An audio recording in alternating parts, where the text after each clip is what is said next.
When the thought was, we're going to get, you're going to have to come out front and sing now, I thought, who's going to play the drums, I can't stand to hear my stuff. It's got to be, I know how I felt when I played it, and I've got to feel that thing coming back from the drummer. And I said, well, that sounds reasonable. Why don't I play the drums for, a period of time till you're settled?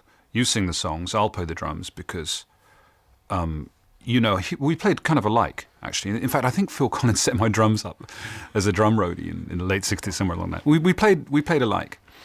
And I said, well, you'll know it'll be sort of dependable and there won't be any lumpy bits in it and it won't be too full of surprises. And you can sing the songs and feel vaguely confident that the thing won't collapse behind you. Either he suggested that to me or I suggested that to him, and I signed on. That would have been 1976, I think. Bill was one of my early drumming heroes, really, in the 60s, and I befriended him and invited him to play percussion with Brand X. We did some stuff together, live shows, and in conversation, at the same rehearsal place in Acton, where we did Selling England, he said, have you found a drummer with Genesis yet? Because you're singing, aren't you? So I said, yeah, I can't find anybody. He said, well, why don't you ask me? I'm not doing anything.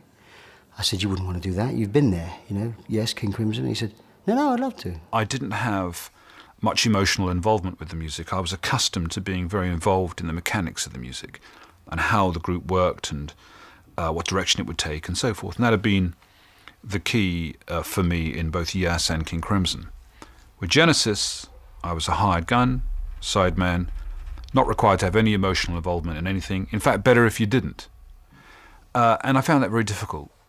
So I was finding out for myself that that was not something I wanted to do. And to this day, I'm not a great sideman or what they call session player. Intriguing look behind the curtain at life at the heart of progressive rock and electric jazz. It's the truth about being a professional touring musician. It's about 40 years on the road, in the studio, and playing drums his way. Why didn't we ever hear this in Genesis, this Motown Well, it's streaking? there. I mean, it's like my big band, If you listen to some songs, there's a soul drummer in there trying to sort of bring a little bit of funk to the band. Get 'Em Out by Friday from Foxtrot. There's lots of big band stuff going on in there, and jazz, and the Motown musicians were jazz musicians. So to me, it wasn't too far a leap.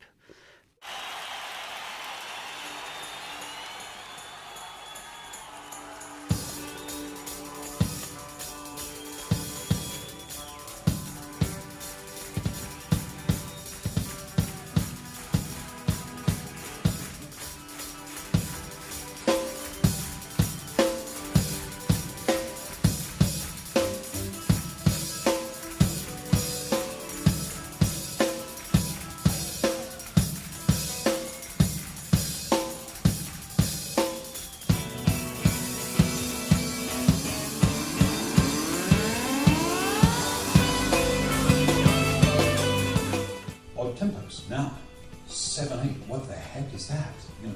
Suddenly people like me are looking for ideas. We need stuff. We need material. What can you bring to the table, man?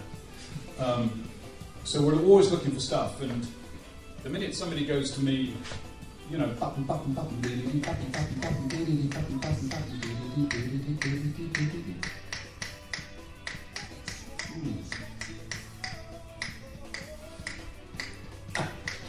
ooh, I know what to do with that. I can play that all night. Lovely. Lovely.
was my life. That was how I grew up.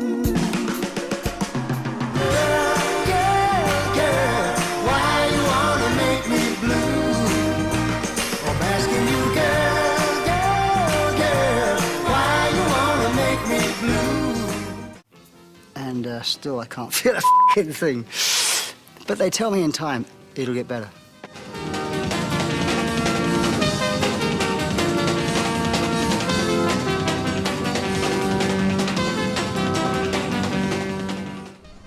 Here's an example of an enthusiastic Bruford and Collins in 7/8.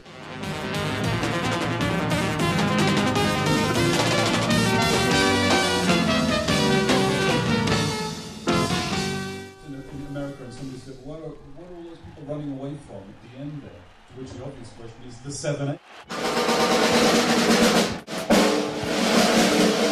I was able to play the music I wanted, where I wanted, with whom I wanted, and when I wanted, and get paid handsomely for it.